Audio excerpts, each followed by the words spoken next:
Before we get into the different neurotransmitters and their function, it's important to know how neurotransmitters are removed. Recall that neurotransmitters are released into the synaptic cleft, which is the area in between the pre and post cells of the synapse. It's very important that we're able to remove these neurotransmitters, as neurotransmitters that linger will continue to stimulate the postsynaptic cell. When we studied the neuromuscular junction, we talked about an enzyme that removes acetylcholine. And this is true for acetylcholine in other parts of the nervous system. It's also true for other neurotransmitters, in that there's enzymes that help remove the neurotransmitter after it's done stimulating the cell. So acetylcholinesterase is an enzyme.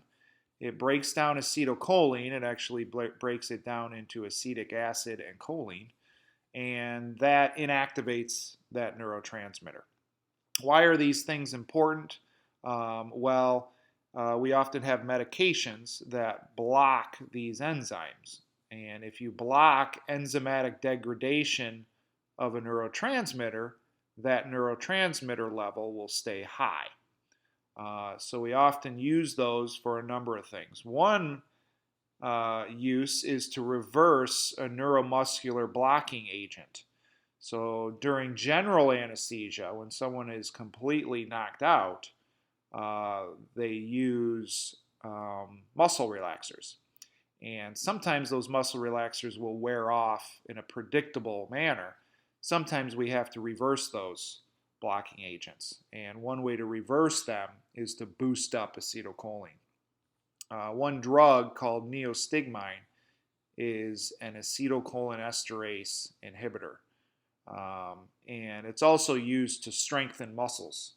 Recall we talked about myasthenia gravis, which is weakening of muscles. Well, these drugs can be given to strengthen their muscle contractions. There's other neurotransmitters that are also enzymatically removed. A good example is norepinephrine. Norepinephrine is removed using an enzyme called monoamine oxidase, MAO for short. And this also has some clinical relevance in that there's a number of antidepressants that are known as MAOIs, monoamine oxidase inhibitors. What these drugs do is they increase the levels of norepinephrine as well as serotonin. Marplan is an example, and there's a number of other monoamine oxidase inhibitor antidepressants. Other neurotransmitters are removed from the cleft, not enzymatically degraded, broken down, but actually just taken out of the synaptic cleft. This is either done by a neuroglial cell like an astrocyte, or it can actually just be taken back in to the axon terminal. So if we look over here, this is an example of a chemical synapse using serotonin. So this presynaptic neuron is releasing the serotonin. It did what serotonin did to this postsynaptic cell, and then it is being reuptaked or taken back in to that neuron. Well, there's a little reuptaker that's involved in that. And there are drugs that are designed to block that reuptake transporter. Those drugs are called SSRIs. SSRIs stands for selective serotonin reuptake inhibitors. So it selectively blocks the reuptake or the removal of serotonin from the cleft. This is also a way to treat depression. There's a number of SSRIs out there. Celexa, Lexapro, Paxil, Zoloft, Prozac, those are all SSRIs. So it boosts the levels of serotonin. Serotonin is linked to mood. And if you can boost serotonin, you can boost someone's mood. Finally, there's some that just kind of diffuse away. Like dopamine is known to kind of just diffuse out of the cleft in some circumstances. Okay, let's get into the neurotransmitters. We're going to go kind of quick, but that doesn't mean that this is an easy, fast chunk of material here. These neurotransmitters we have to keep straight. What they do, and is there any link to medicine? Acetylcholine we've learned at the neuromuscular junction. So it's released by somatic motor neurons to stimulate skeletal muscle contraction. It does more things than that. It's found in the brain, CNS. It's used to communicate within the autonomic nervous system. So we're going to be talking a lot about that as we get towards the end of the semester. But it's used by both the sympathetic and parasympathetic divisions of the ANS. It's used to control effectors that have smooth muscle. It has been released to control the heart, so it actually slows the heart rate down, and it stimulates certain glands. An example would be a sweat gland. Acetylcholine stimulates sweat glands. Then there's a category called monoamine neurotransmitters. These are all called monoamines because they're made from a single amino acid. We can take a number of amino acids and turn them in to neurotransmitters. An example is tyrosine. Tyrosine is an amino acid, but we can change it a little bit and turn it into 3 different neurotransmitters. Collectively, these neurotransmitters are known as catecholamines. The catecholamines include norepinephrine, epinephrine, and dopamine. Notice they're all chemically similar, and they're also chemically similar to tyrosine. They're all derived from tyrosine. Norepinephrine and epinephrine are used by the nervous system in a lot of different contexts. They're also found in your bloodstream. They act as hormones. But they're used by your cerebral cortex, the cerebellum. Those are both regions of the brain. Your spinal cord. It's involved in sleep and wakefulness regulation. And they are often talked most about when we get to fight or flight responses of the sympathetic nervous system. So if you look back up here, acetylcholine is used by both sympathetic and parasympathetic, but norepinephrine is only used by the sympathetic nervous system because epinephrine and norepinephrine are also known as noradrenaline and adrenaline. So if you think of adrenaline, you think of fight or flight, boosting blood pressure, increasing heart rate, increasing blood sugar levels. Those are all actions to help you deal with a stressful situation, which we often refer to as fight or flight. As hormones, they're produced by the adrenal glands. So recall your adrenal glands sit right on top of your kidneys. Well, the inside portion of the adrenal gland, called the adrenal medulla, produces these as hormones. So now you got them released by neurons. You also have it produced and secreted into the bloodstream. Dopamine, chemically similar, but functionally totally different than epinephrine and norepinephrine. It's not a fight or flight neurotransmitter. It does regulate motor activity. It kind of smooths out your motor or your muscle contractions by functioning in the brain. It also is involved in pleasure and reward pathways, mood, sensory perception, and attention. Dopamine's an important one because it's found to be elevated with schizophrenia, and it's found to be too low in Parkinson's disease. So we have drugs that can either block it if it's too high. So those would be dopamine antagonists. Those are used for schizophrenia. Then we have drugs that elevate it. Levodopa elevates dopamine. It's actually a precursor. And then it can get into the brain, and the brain can convert it into dopamine. So dopamine has a very important clinical connection to both schizophrenia and Parkinson's disease. Serotonin is made from an amino acid called tryptophan. So it is also one of these monoamine hormones. It regulates your intestinal activity, so it's involved in the GI tract. It's involved in the brain with attention and other cognitive functions, sleep, eating, mood. Mood's a big one, and pain. Mood's a big one because remember, if we can elevate serotonin, we can use that as an antidepressant. Histamine comes from histidine. Histamine is used in a lot of different contexts again. Quite often we think of it just as in its role in inflammation, but it also has some effect on smooth muscle, stomach acid production, so that's a big one.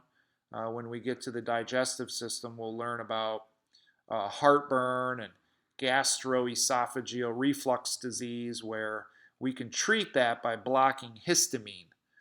Histamine stimulates the stomach acid production. And then it's often blocked to treat inflammation. So we have anti-inflammatories like Benadryl. Benadryl is an antihistamine. It lowers the inflammatory histamine, whereas the histamine that stimulates stomach acid is kind of a different histamine. So we can't use Benadryl to treat stomach acid. We use what's called H2 blockers, like Tagamet is an example of an antacid that blocks histamine. Amino acids just alone can function as neurotransmitters. In fact, one of the most abundant neurotransmitters in the brain is just an amino acid called glutamate. Glutamate is the most prevalent neurotransmitter in the CNS. 50% or more of the interneurons, those are the neurons that do a lot of the processing of information, release glutamate. Glutamate is an excitatory neurotransmitter. It's involved in learning and memory. And it, again, is a single amino acid that is functioning as a neurotransmitter. Another one is known as GABA. GABA stands for gamma aminobutyric acid. It is an inhibitory neurotransmitter. So it's a lot different than glutamate. Glutamate stimulates, GABA inhibits. It inhibits by opening chloride channels and causes hyperpolarization. But what this neurotransmitter can do is it can suppress the nervous system.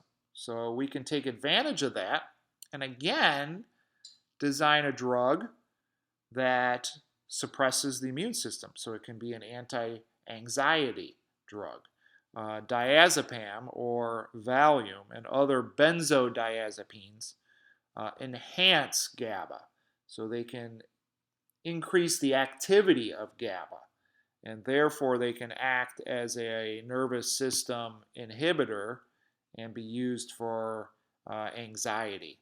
Sometimes people take Valium to help them sleep.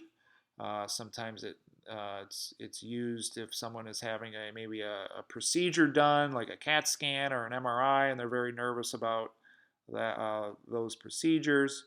But it is a nervous system depressant or inhibitor because it enhances GABA. We also have drugs like Lyrica and Neurontin, which are enhancing GABA. They become GABA basically, pregabalin and gabapentin.